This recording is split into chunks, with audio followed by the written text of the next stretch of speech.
with regard to this project to construct an assembly hall at Manson College. I support it.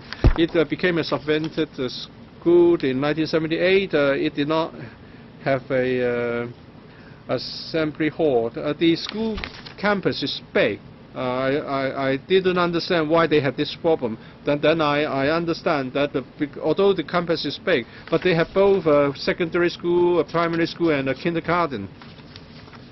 And this college, Manson College, does not have its own assembly hall, so many activities cannot be organized. I have visited the college and I've talked to the students.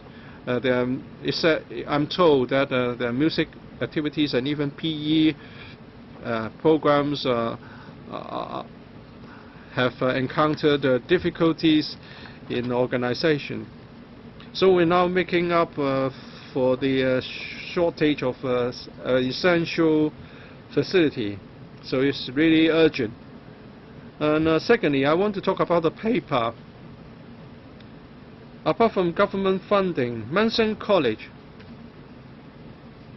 will also provide non-standard, self-financed non-standard facilities. Is that there will be a detailed provision table setting out the non-standard facilities, but it's very brief in this paper. I hope the FC application will contain more details on such facilities. Apart from Manson College, there are other primary and secondary schools which do not have their own assembly halls.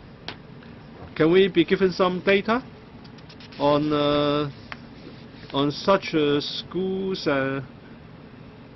Last year I wrote to the secretary. I mentioned in particular Kowloon Tong Secondary School.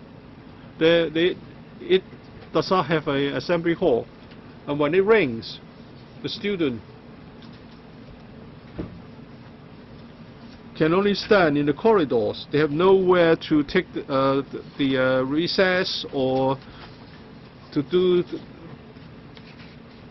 the PE lesson.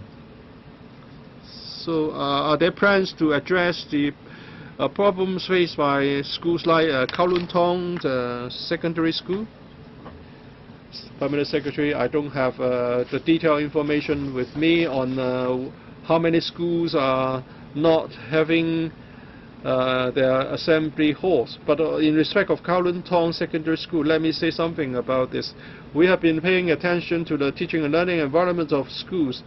We know that between 1994 and 2006, there's the school improvement work program, which involve large-scale renovation and improvement to the school environment. In 1999, for Kowloon Tong Secondary School, through the school improvement project, a new annex was built with more facilities such as student activity center, classrooms, and a teacher's room, and so on. And through the annual urgent maintenance and improvement projects, we have also provided some more resources.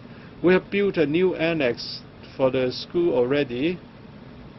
So in terms of priority, we cannot give the school that is a Kowloon Tong Secondary School a priority in getting a assembly hall. Maybe they have to go, they do an in-situ redevelopment before they can get an assembly hall. But so far, no in-situ redevelopment has been planned. Also, the Gifted Education Fund was given $800 million. 2 years down the road, another $800 million. But for this Kowloon Tong, secondary school, since they have been given a new annex, they are not going to give them the assembly hall, and they have to wait in accordance with the priority. I don't know why you treat schools without such an essential facility this way, because we are talking about an assembly hall, which is essential to a school. Madam Chair, There are lots of works which need to be carried out, and we need to work out a priority. I was saying that in terms of priority, we will not be able to give Kowloon Tong Secondary School a priority, but we are not ruling out the fact that we're not saying that we won't be helping the school to build a school hall.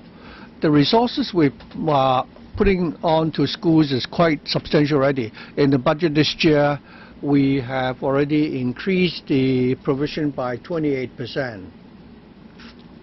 So for the facilities and the hardwares in schools, we really attach a lot of importance to them. So where would you then put your priority? If a school doesn't even have an essential facility like a hall, so does it mean that you only give priority to schools if they don't have classrooms?